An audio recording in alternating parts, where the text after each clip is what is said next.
মুরগি বলছেন এই ফার্মের মুরগিরা রাস্তায় এসেছে বলে আজকে শিক্ষামন্ত্রী হয়েছেন। এই ফার্মের মুরগিরা রাস্তায় নেমে এসেছে বলেই শিলং থেকে এসে সংবিধান বিশেষজ্ঞ হয়েছে। এই ফার্মের মুরগিরা রাস্তায় এসেছে বলেই আজকে লন্ডন থেকে এসে বাংলাদেশের প্রধানমন্ত্রিত্ব করছে। আমাদের একজন শিক্ষামন্ত্রী আমরা পেয়েছি, স্ট্যান্ড বাজিতে উস্তাদ এবং টেন্ডার বাজিতে উস্তাদ।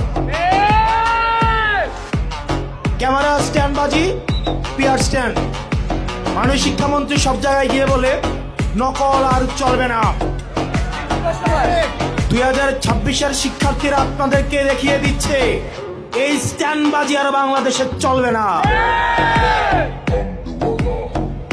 হাঁটু সমান পানিতে, বুক সমান পানিতে 2026 সালের এইচএসসি পরীক্ষার্থীদের আপনি ডুবিয়ে ডুবিয়ে আপনি পরীক্ষা দিতে বাধ্য করেছেন।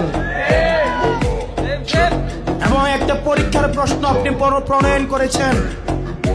আপনি পরীক্ষার প্রশ্নের মধ্যে 2টা সৃজনশীল আপনি ভুল দিয়ে রেখেছেন। একটা পরীক্ষার্থীর তখন মানসিক অবস্থা কি ধরনের হয় একবার চিন্তা করেন। সে যখন দেখে প্রশ্নপত্রে ভুল, সে যখন নিজে চেষ্টা করে পরীক্ষার উত্তর মিলানো, পরীক্ষা দিয়ে এসে হয়তো বুঝতে পারে প্রশ্নপত্রে ভুল, সে যখন উত্তর মিলাতে পারে না, তখন পরীক্ষার মধ্যে কি ধরনের মানসিক অবস্থা তৈরি হয় একবার চিন্তা করেন। আপনারা একবার দুঃখ প্রকাশের প্রয়োজন বোধ করলেন না, বরং এই শিক্ষার্থীদেরকে আপনারা বলছেন মাদকাসক্ত।